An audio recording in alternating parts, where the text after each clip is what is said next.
One way to improve your mental health is by blocking or unfollowing toxic social media accounts. So many people follow toxic accounts just because they're cool with the people who run them.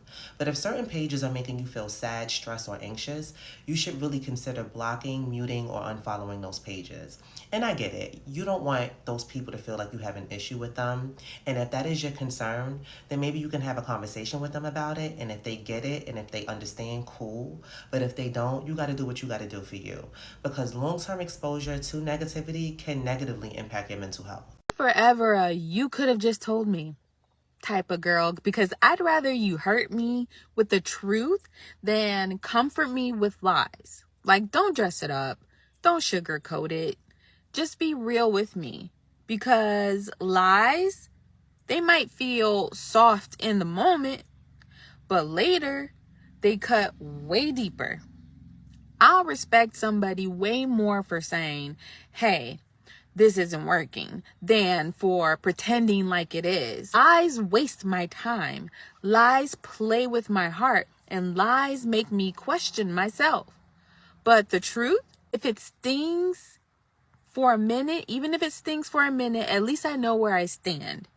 And honestly, that's peace. That's closure. That's respect. I'm not asking for perfect. No, I'm asking for honesty, because when you tell me the truth, you give me the chance to heal, to move forward, to not get stuck in a loop that I never even asked for. So yeah, forever a girl who says, just tell me the truth. I can handle it. Stop taking advice from just anybody, because all advice isn't good advice. There are some people that will give you advice based on their fears and their shortcomings, and they'll project that onto you and your journey.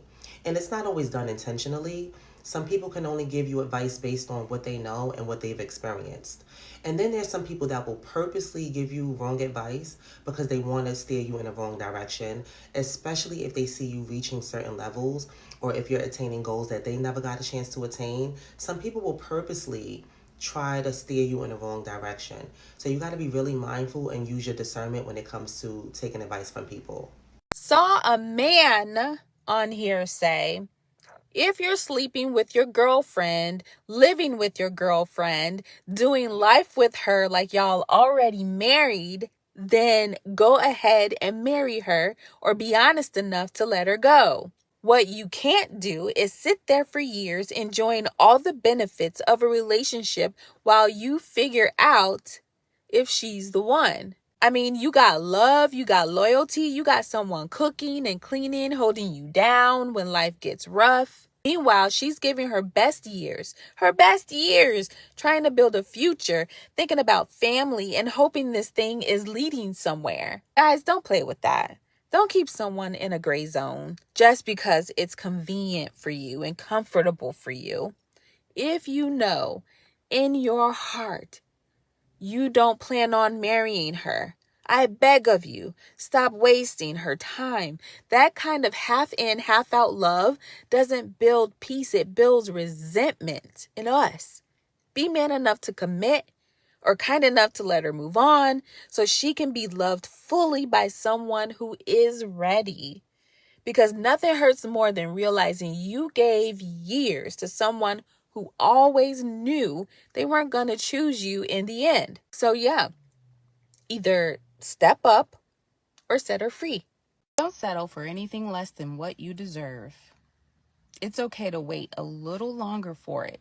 You know what you're worth.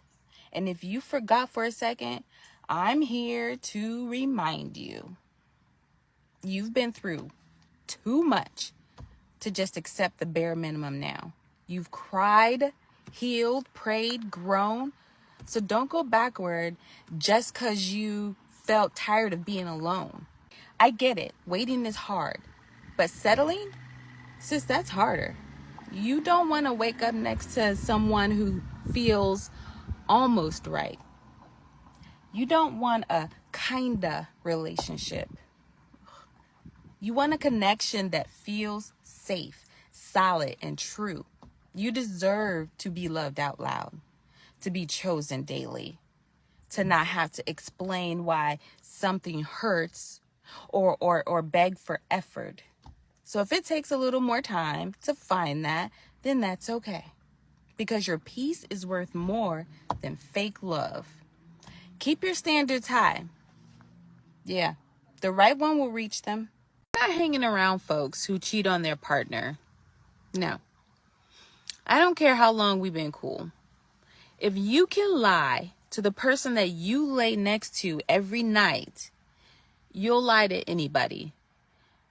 You'll lie to me. You'll snake me in business. You'll switch up if it benefits you.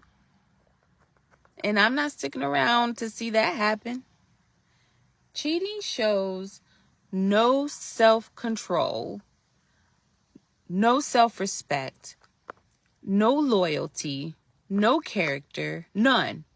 That ain't just about romance. That shows up everywhere in how they treat people, how they move at work, how they show up in friendships. If they'll betray the one who knows them best, what makes you think they won't betray you? Spoiler alert, they will. Especially if they think they can get away with it. Here's an unpopular opinion.